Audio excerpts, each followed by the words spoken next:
아모스 선지자가 이제 말씀을 전하다가 이스라엘 백성들이 듣지를 않아요. 돌이키지를 않습니다. 그러니 이제 저가 또 다른 방법으로 말씀을 증거하는데 그 모습이 뭐냐면 노래를 만들어 노래로 전할 하나님의 메시지를 증거합니다. 이것을 오늘 말씀해 보니 애가 그렇게 표현하고 있어요. 슬픔의 노래를 부르는 것입니다. 그러니 사람들이 귀를 기울이겠지요. 관심을 갖지 않겠습니까?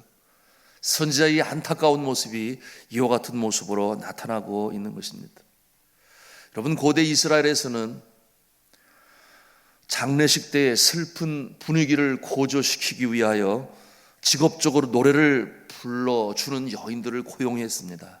동원해서 불렀어요. 그래서 사람들이 그 마음에 깨달음이 있기를 바랬던 것이죠. 아모스가 마음이 아파요. 내가 그렇게 외쳐도 너희들이 듣지를 않는구나. 회개하지 아니하고 하나님 앞에 돌아서지를 아니하는구나. 그 아픈 마음이죠. 그 노래를 어떻게 부릅니까? 그것이 이제 2절부터 시작이 되어져요. 우리 5장 2절 말씀을 다시 한번 읽도록 하겠습니다. 시작. 처녀 이스라엘이 엎드러졌으며 다시 일어나지 못하리로다. 자기 땅에 던지우며 일으킬 자가 없으리로다. 이와 같은 하나님의 메시지를 곡에 맞추어 부르는 것입니다. 처녀 이스라엘이라고 표현을 해요. 왜냐하면 이 북왕국 이스라엘에 그처럼 다른 족속이 들어와서 전쟁을 통해 저들에게 고난과 환난을 준 적이 없어요. 주전 8세기 전에 이스라엘이 다른 나라의 지배를 받은 적이 없기 때문에 이스라엘의 모습을 처녀로 표현을 하고 있습니다. 나라를 빼앗기는 고통, 고난을 아직 모르는 그 모습이기 때문에 처녀로 그렇게 표현을 한 것이. 그런데 이 처녀가 머지않아 그 자기 땅에 던지움을 받게 될 것이다. 누가 그렇게 한다는 것입니까? 하나님께서 그렇게 하신다. 하나님께서 이렇게 선택한 백성에게도 어려움을 주시는 이유는 제가 누누이 말씀을 드렸어요. 사랑하시기 때문에. 사랑하시기 때문에 다시금 돌이키시기 위하여 환난과 고난을 주실 수 있는 것입니다. 그러니 이 아모스가 그와 같은 표현을 해요.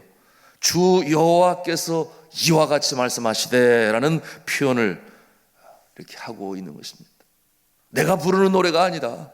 내가 슬퍼서 부르는 것이 아니라 하나님께서 하시는 말씀을 내가 이 슬픔의 노래에 너희들에게 전하는 것이다. 3절은 보니 전쟁을 통해 심판이 임할 것이라는 것을 구체적으로 보여주고 있어요. 이웃 족속이 쳐들어오게 되니 대항을 하지만 그러나 어림도 없어요. 왜? 전쟁은 여호와의 손에 붙인 것이라고 누누이 말씀하고 있으니 이스라엘이 당할 수가 없어요. 구체적인 표현이 어떻게 되고 있습니까? 오늘 말씀해 보니 이웃 족속이 쳐들어오게 되니 대항하기 위하여 1000명의 군사가 나갔는데 그 중에 살아온 자가 몇 명이라고 그랬어요? 10분의 1이에요. 100명밖에 없다. 또한 100명의 군인이 전쟁에 나가서 10명밖에 살아오지를 못한다. 10분의 1만 남았습니다. 여러분, 10분의 1만 남았다고 하는 표현은 그 당시에 멸망하였다 그런 표현이에요. 전쟁에서 이기는 승자는 10분의 1은 남겨서 돌려보내요. 왜냐하면 너희들이 졌다라고 하는 것을 가서 알려라. 이제는 승전을 하고 들어가는 자들을 맞이할 준비를 하라. 그와 같은 의미로 10분의 1은 남겨둬요. 그러니 오늘 성경에 말씀하고 있는 1000명의 100명, 100명의 10명이라고 하는 것은 완전히 전멸당한다 하는 것을 이렇게 표현하고 있는 것입니다. 그러니 어떻게 해야 된다고 하는 것입니까? 4절에 말씀하고 있잖아요. 우리 4절 말씀 함께 읽겠습니다. 시작. 여호와께서 이스라엘 족속에게 이와 같이 말씀하시기를 너희는 나를 찾으라 그리하면 살리라. 나를 찾으라 그리하면 살리라. 여러분, 로마서도 그렇게 말씀하지 않습니까? 로마서 10장 13절에 말씀합니다. 누구든지 주의 이름을 부르는 자는 구원을 받으리로다. 어떠한 때에, 환난의 때에, 고난의 때에 우리가 세상에 그 어떤 의지하던 것을 부려하지 말고 주의 이름을 부르는 자는 구원을 받으리로다. 환난 중에 있을 때, 고난 중에 있을 때 계획하고 예상한 대로 일이 이루어지지 않아요. 그럴 때 주의 이름을 부르라 그 말이에요. 평석에 있을 때도 마찬가지예요. 자녀들이 속썩일 때도 마찬가지예요. 환난에 있을 때에 주의 이름을 부르라. 예수님이여 하나님이여 나를 긍휼히 여기소서. 내가 돌이켜 회개하며 주 앞에 나옵니다. 그렇게 주의 이름을 부르는 자는 구원을 받으리로다, 건짐을 받으리로다, 그렇게 말씀하고 있어요. 구약 시대도 마찬가지입니다. 그때 정말 중요한 것, 주의 은총을 간구하고 주의 긍휼을 간구해야 됩니다. 여호와를 찾으며 예수의 이름을 부를 수 있어야 되는데요, 그럴 때에 그 상황에서 구원을 받는 모습입니다. 여러분, 작금에 불어닥치는 이 코로나19 때문에 많은 사람들이 생각을 해요. 금방 그칠 것이다. 누가 그렇게 생각을 해요? 자신들의 능력을 믿는 자들이 그렇게 생각을 해요. 2, 3주만 기다리면 해결이 될 것입니다. 그러다가 벌써 2달이 지나고 말았어요. 여전히 2, 3주만 기다리면 해결될 것이다, 그렇게 말을 해요. 그와 같은 모습을 볼 때 우리가 무슨 생각을 갖습니까? 쉽게 종식될 그런 재앙이 아니구나. 예방은 철저히, 그러면서도 평소 해야 할 일을 해야 되는데 100은 아니더라도 50 정도는 유지돼야 되는 것 아니겠습니까? 사람 또한 그러려니 하고 소득은 줄어들지 모르나 마땅히 해야 될 본분의 일을 감당해야 될 그런 상황 아닌가요? 이와 같은 모습이 2달이 아니요 4달이 아니요 6달로 연결이 되지만 어떻게 될 것입니까? 완전히 사회의 모든 일은 멈추게 되니 다 무너져 버리는 것 아니겠어요? 사회가 바이러스에 감염되는 것 아니겠습니까? 그러니 그렇게 될 수 있도록 버티며 인내하며 이겨나갈 수 있도록 정부든 지도자든 격려해 주어야 되는데요, 그런데 사회적인 거리를 유지하라면서 마땅히 해야 할 마저 못하게 한다면, 그래서 사회의 저변층에 있는 이와 같은 모든 작은 일이든 큰 일이든 사업체 마땅히 본분을 감당할 수 있어야 되는데, 그러나 그와 같은 모습을 어떻게 해결을 해야 하려고 그래요? 오히려 그와 같은 모습을 격려하지 않지요. 오히려 그와 같은 모습을 비난하지 않습니까? 결국 그 결론이 무엇입니까? 2, 3주만 지난다고 말을 해요. 그러나 미국은 그렇게 해석하지 아니하고 존스 홉킨스는 그렇게 해석하지 않습니다. 여러분, 이와 같은 모습을 바라볼 때 우리는 무슨 생각을 갖습니까? 우리가 기도해야 할 때입니다. 우리가 주님 앞에 나와서 부르짖어야 돼요. 여호와를 찾아야만 됩니다. 여러분, 우리나라가 어떤 나라예요? 어떻게 건짐을 받았습니까? 너무나 잘 알지 않아요? 우리가 일제 해방, 그것도 하나님께서 해 주셨습니다마는 이 나라 국가의 기틀을 마련하는 재헌국회를 시작할 때에 제일 먼저 기도함으로 재헌국가가 시작이 되었어요. 그러나 오늘날 어떠한 모습이에요?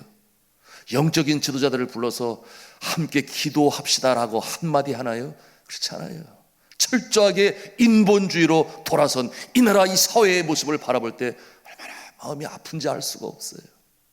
기도하고자 하는 자에게 기도하라고 하지는 못할 망정, 인간적인 과학과 기술과 능력으로 모든 것을 다 해결할 것처럼 그렇게 장담하고 심지어는 호언장담하지만, 그러나 사회가 멈춰서 있고 죽어가고 있으니 누가 그에 대한 책임을 질 것입니까? 아무도 책임질 사람이 없어요.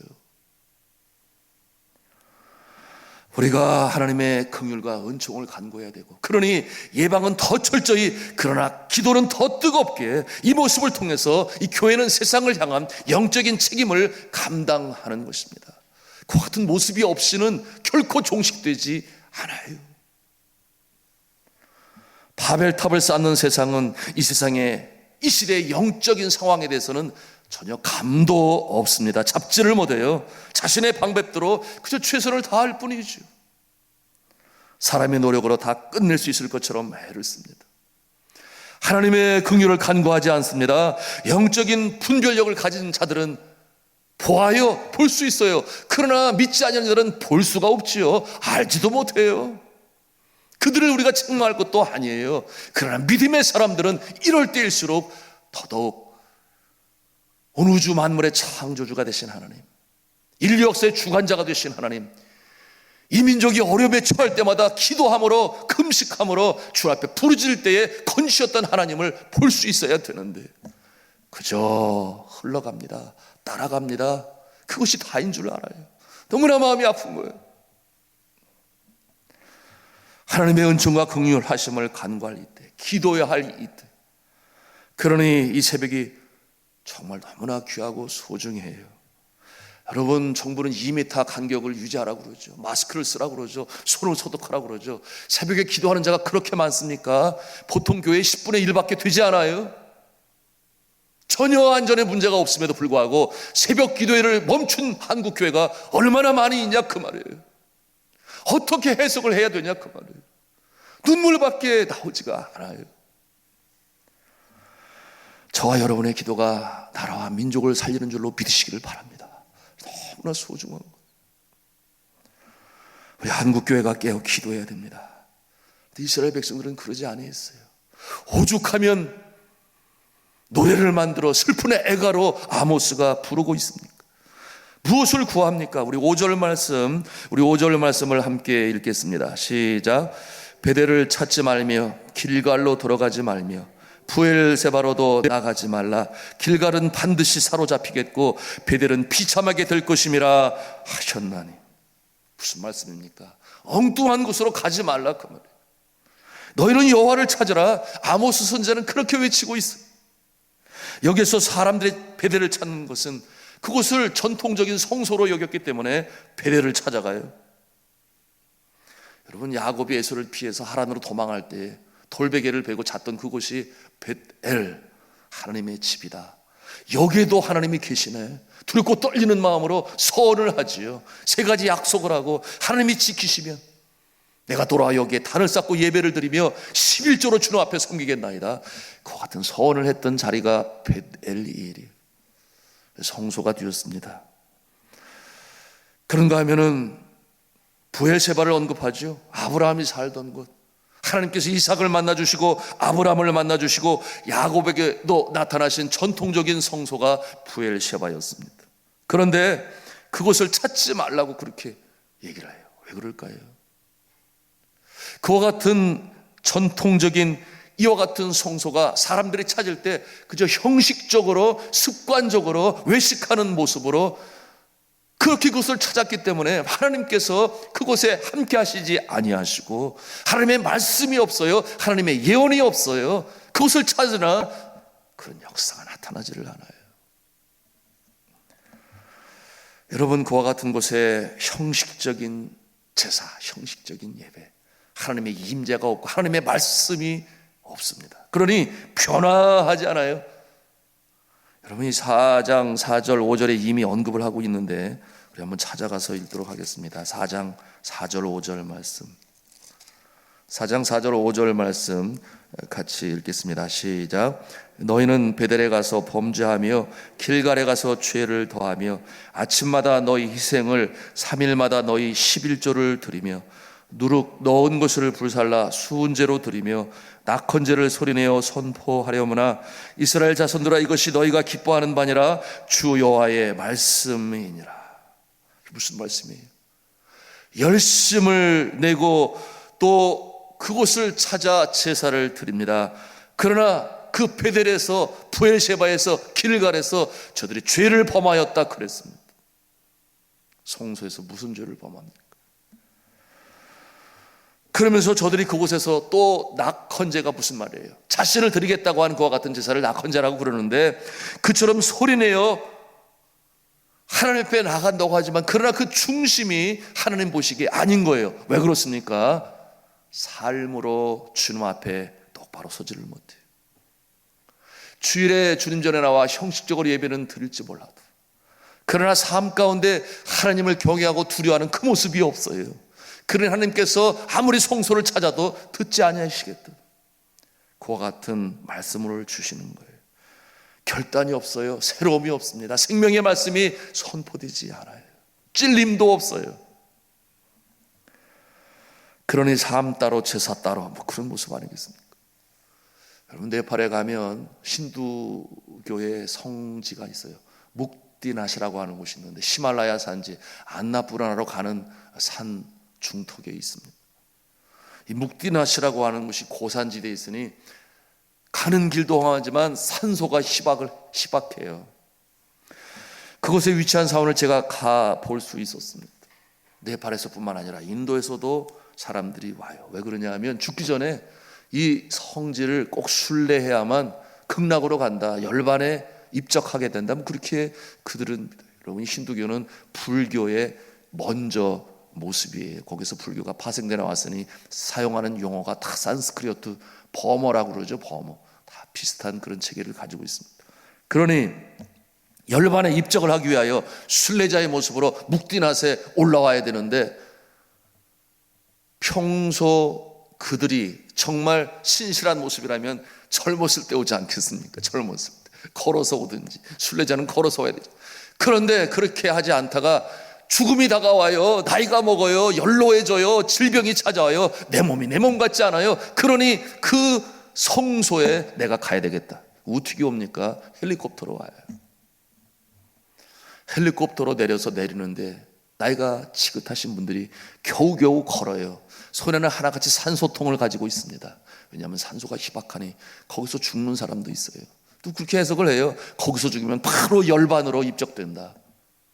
하여튼 웃지 못할 그와 같은 모습들이 그곳에 있는데, 제가 갔을 때도 볼 수 있었어요. 한 어르신이 그냥 쓰러졌습니다. 산소를 공급받지 못하니. 그래서 부랴부랴 응급 조치하는 그와 같은 모습을 보게 되었는데, 여러분, 그와 같은 모습을 보면서 저는 생각을 했습니다. 하나님은 장소를 중요시 여기시는 것이 아니라 그 장소에 서는 자들의 그 마음과 삶을 보시기를 원하십니다. 그곳이 바로 성소예요. 그러니 예루살렘도 사라졌습니다. 길갈도 사라지고 베들도 사라지고 부엘셰바도 지금은 더 이상의 성소가 아님을 성지순례를 하면 알아요. 여러분, 여기다 저기다 하나님을 예배하는 장소가 예루살렘도 아니고 사마리아의 그리심산도 아니고, 신령과 진정으로 예배하는 자를 하나님께서는 찾으시느니라. 우리가 주님 앞에 나갈 때 그 모습으로 나가고, 그래야 하나님이 기뻐 받으시고 우리의 삶이 변화되고 진정한 성소가 되어지는 것인데, 그런데 그렇지 못한 모습이 바로 이스라엘 백성들에게 있었던 것입니다. 습관적으로 형식적으로 성소를 찾아요. 진실이 없습니다. 그러니 삶의 변화가 없죠. 7절부터 13절까지 계속해서 이 잘못되어진 이스라엘의 이 죄악상, 특별히 사회생활 속의 죄악들을 지적하고 있어요. 첫째는 뭐라고 그랬습니까? 7절에 보니 정의를 쓴 쑥으로 바꾸며 공의를 땅에 던지는 자들이라고 책망을 해요. 여기서 정의란 당시에 어떤 뜻을 가지고 있는가?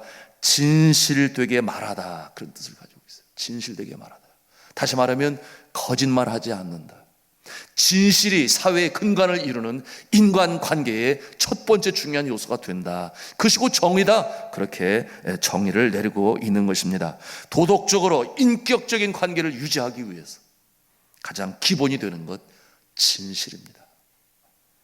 말 바꾸는 모습, 거짓말하는 모습, 그런 모습들, 신뢰가 형성될 수가 없겠죠. 오늘날에 얼마나 많습니까? 정치인들 중에 제일 많지 않아요? 잘못을 범하여 자숙하는 마음으로 총선에 안 나온다고 하면서 어느새 보니 나와 있어요. 언제 그러냐는 듯이 비례 정당에 나와 서 있습니다. 그런 모습을 보면서 국민들은 무슨 생각을 갖습니까? 그런 거야, 원래 정치가. 그렇게 거짓말해도 돼. 이것이 파급 전염병처럼 퍼져나간다는 사실을. 그래서 공의가 하수와 같이 흐른다. 윗물이 맑아야 아랫물이 맑다. 그것은 이미 구약 성경에서 누누이 말씀하고 있는 것이에요. 그런 모습을 보니 정치인들의 얼굴에는 철판이 정말 몇 개가 있는지 모르겠다, 그런 생각도 하게 됩니다. 오늘의 말씀에 정의 또는 공법은 재판관들의 재판에 직접적인 연관을 가지고 있었어요.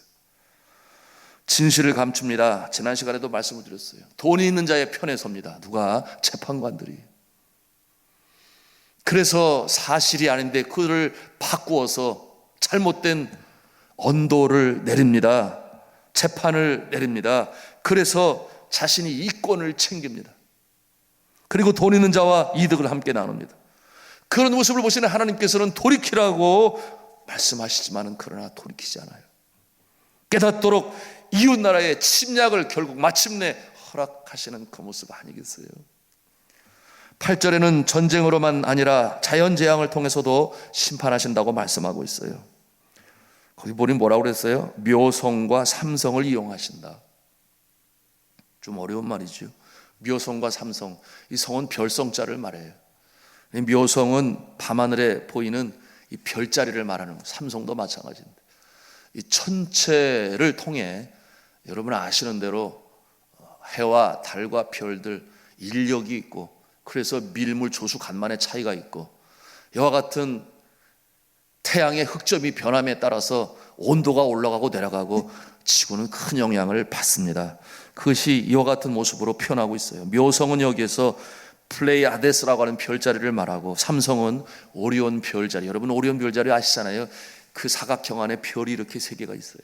삼성은 또 오리온 자리를 말하고, 이와 같은 천체 별자리를 언급하고 있습니다. 자, 이와 같은 천체가 하나님의 손에 다 달려있다. 그러니 하나님이 모든 자연의 삼라 만상의 변화를 주님께서 잡고 가신다 하는 그와 같은 내용이에요. 이어서 해일이 언급되고 있습니다. 쓰나미 아니겠습니까? 오늘 해일이 언급되고, 바닷물을 불러 지면에 쏟으신다, 그렇게 말씀하고 있어요. 해와 달과 별자리의 운행에 따라 지구가 많이 영향을 받는 것 우리가 잘 알고 있어요. 우리가 이러한 자연재해를 경험할 때 우리가 경성할 수 있어야 합니다. 하나님께서는 살아계시는구나. 계절이 바뀔 때마다 우리가 추운 겨울이 지나고 따뜻한 봄이 되면 아름다운 봄꽃들이 피기 시작해요. 그 모습을 바라보면서 살아계신 하나님 느끼는 것처럼 똑같이 마찬가지 아니겠습니까? 폭염이 오고 그런 다음에 한파가 밀어닥치고 해일이 오고 지진이 일어날 때 똑같이 하나님이 살아계시는구나 하는 그와 같은 경각심을 가져야 되는데, 좋은 것만 볼 줄 알아요. 좋지 않은 것은 회피하려고 그래요. 어쩌면 사람이 가지고 있는 그런 본성인지도 모르겠습니다. 여러분, 그런가 하면은 역병이 나타나잖아요. 전염병이 나타납니다. 그 같은 일이 닥쳐올 때에 살아계신 하나님을 볼 수 있어야 되는데요. 지금도 인류 역사를 주관하고 계심을 볼 수 있어야 하는데요. 왜 재앙을 허락하시는가? 영적인 메시지를 들을 수 있어야 되는데요. 여러분, 이와 같은 모습 얼마나 우리가 정말 경각심을 가지고 보고 있습니까? 오늘날 이와 같은 모습을 바라보면서 우리는 사회의 아픔, 죄악상들을 우리가 우리의 가슴에 끌어안을 수 있어야 돼요. 그것이 예레미야 선지자의 모습이었습니다. 그러므로 대표제된 마음으로 주님 앞에 기도합니다. 그리고 하나님께서는 남은 자의 간구를 통해서 다시금 건지시는 역사를 볼 수 있습니다. 의인 7,000명을 여전히 남겨두었다. 시리와 좌절에 빠져 고민하고 차라리 나를 죽여주옵소서 그렇게 주님 앞에 한탄하던 엘리야 선지자를 통해서 하나님께서 주셨던 말씀인데, 오늘날 이 시대에 누가 기도하는가? 오늘날 이 시대에 한국교회가 기도하지 아니하면 누가 이 나라 민족을 위해서 기도하겠습니까? 미국은 기도의 날을 선포하고, 심지어는 영적으로 이 세상이 움직여지고 있는 잘못되어진 그와 같은 우상을 섬기는 나라에서도 기도하는 날을 선포하고, 그리고 중국 우한에서는 그처럼 이 확진자가 늘어날 때에 3일 동안 금식을 선포하고 기도하는 그와 같은 모습이 있는데, 오늘날 이 한국교회는 어떠한 모습으로 서 있는 것입니까? 우리는 자성할 수 있어야 되고, 그래도 이 새벽에 우리가 지킬 수 있으니 너무나 감사한데, 이와 같은 모습이 이 한국교회에 함께 있음으로 말미암아 어려운 때를 이겨나가는 일에 소망을 가지고, 그리고 우리의 모든 사회의 저반에 있는 우리의 일터가 그저 멈추는 것으로 다 끝나는 것이 아니라는 사실을 분명히 알아서, 예방은 철저히 그러나 더 기도는 더 뜨겁게, 그러면서 일들이 이루어져 나가므로 얼마나 이루어질지 모르는 이와 같은 상태를 바라보면서 해야 할 일을 하는, 본분을 지켜나가는 그 모습을 하나님께서 보셔서 긍휼을 베푸시고 은총을 베푸셔서 종식의 날이 어서 속히 올 수 있도록 기도하는 저와 여러분 다 되실 수 있기를 주님의 이름으로 축원합니다.